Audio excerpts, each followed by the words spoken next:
Friends, இப்போ நம்ம bread வச்சு என்ன பண்ணுறோன்னா, என்னடா ப்ரெட்டெல்லாம் ஊற்று போட்டிருக்காங்களேன்னு பார்க்குறீங்களா? இப்போ நம்ம சூரியவம்சம் படத்தில் இட்லி ஊற்று போட்டு உப்புமான்னு சொல்லுவாங்க தெரியுங்களா? அது எவ்வளோ ஃபேமஸ் ஆச்சு. அதே மாதிரி தான் ஃப்ரெண்ட்ஸ் இது. கொஞ்சம் கூட டிஃப்ரெண்ட் கிடையாது. ஆனால் டேஸ்ட் வந்து நல்லா டிஃப்ரெண்ட்டாக இருக்கும். என்னென்னு பார்த்தோன்னா, இது வந்து நம்ம மோஸ்ட்லி நம்ம ப்ரெட்டில் வந்து நிறைய டிஷ் பண்ணியிருப்பாங்க. ஸ்வீட்டு, அப்புறம் ப்ரெட் பஜ்ஜி எல்லாம் நிறைய நம்ம பார்த்துருப்போம், பிடிச்சிருப்போம். ஆனால் இது வந்து இந்த மாதிரி நீங்கள் சாப்பிட்ருக்கீங்களான்னு எனக்கு தெரில. மோஸ்ட்லி இப்போ தான் நிறைய டிஷ்லாம் நம்ம இந்த மாதிரிலாம் நிறைய பண்ணுறோம். அப்போல்லாம் வந்து நான் சின்ன பொண்ணாக இருக்கும் போதெல்லாம் வந்து ப்ரெட்டில் வந்து இந்த மாதிரி நிறையா வீட்டில் பண்ணி தருவாங்க. இந்த மாதிரி ப்ரெட்டை ஊற்று போட்டு வெங்காயம் கட் பண்ணி வச்சுருக்கோம், பச்சை மிளகா கட் பண்ணி வச்சுருக்கோம். வாங்க ஃப்ரெண்ட்ஸ், நான் எப்படி பண்ணணும்னு காட்டுறேன் உங்களுக்கு.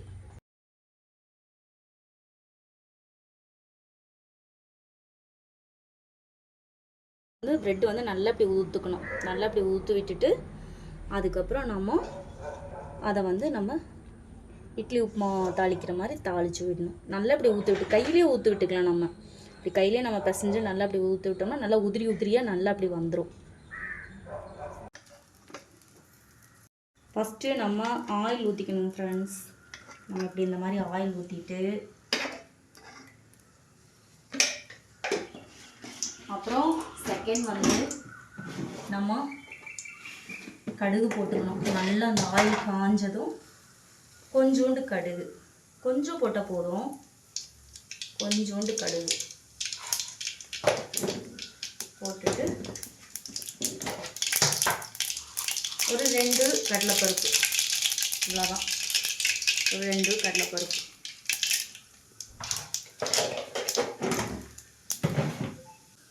பச்சை மிளகா போட போகிறோம். பச்சை மிளகா வந்து நம்மளுக்கு வந்து இப்படி பொரியணும், இப்படி பொரிஞ்சு தெரியணும்.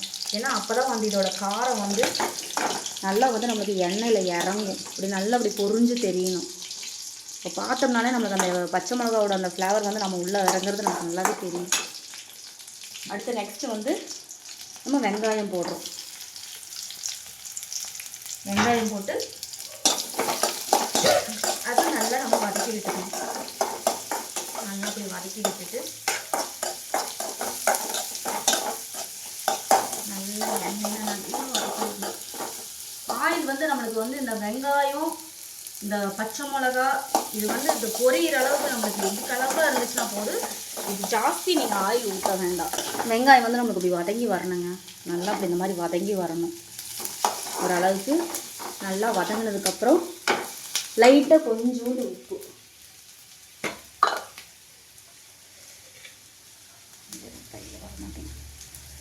கொஞ்சோண்டு உப்பு,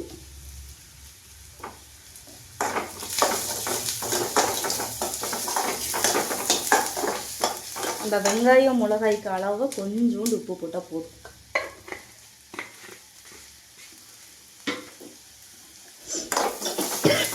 நம்ம வந்து அதை வந்து இறக்கி வச்சுக்கிறோம்.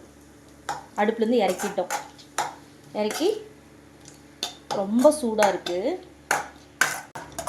கொஞ்சம் லைட்டாக சூடு ஆறுனதுக்கப்புறம் நம்ம வந்து அந்த ப்ரெட்டு பொடி, அந்த பொடி பண்ணி வச்சுருக்கோம் பார்த்தீங்களா, அந்த மாதிரி இந்த ப்ரெட்டு பொடி இருக்குது பார்த்தீங்களா, இதை வந்து நம்ம அதில் வந்து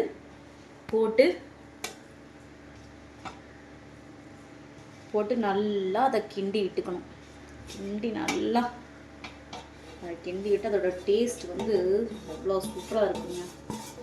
நீங்கள் யாரில் இதை செஞ்சு சாப்பிட்ருக்கீங்கன்னு தெரியல. சாப்பிட்டவங்க ஒரு கமெண்ட் பண்ணுங்கள், இது சாப்பிட்ருக்கோன்னு சொல்லிட்டு. இப்படி பெரட்டி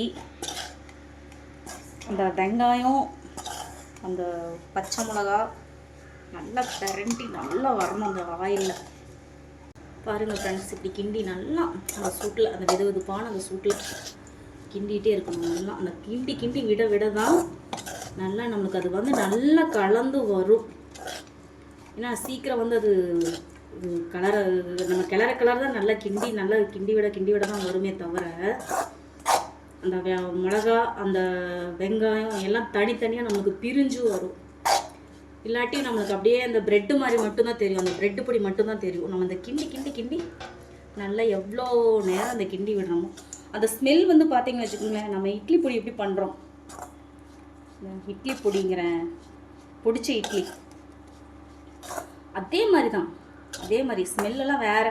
இந்த ப்ரெட்டு அப்போ நான் இட்லி போடும்போது இட்லி ஸ்மெல் வருது, ப்ரெட்டு போடும்போது 2 ஸ்மெல்லும் கலந்து வர மாதிரி, அந்த இட்லி ஸ்மெல்லும் கலந்து வர்ற மாதிரி இருக்கும், அந்த ப்ரெட்டு ஸ்மெல்லும் கலந்த மாதிரி இருக்கும். நம்மளுக்கு வந்து உங்களுக்கு தேவைப்பட்ட அளவுக்கு போட்டுக்குங்க. எனக்கு வந்து காரம் கொஞ்சம் காரசாரமாக இருந்தால் சாப்பிட்றதுக்கு தான் எங்களுக்கு ரொம்ப பிடிக்கும். உங்களுக்கு வந்து காரம் கம்மியாக வேணும்னா நீங்கள் கம்மியாக போட்டுக்கணும், சரிங்களா? நான் எங்களுக்குலாம் நாங்களாம் கொஞ்சம் காரமாக தான் சாப்பிடுவோம்.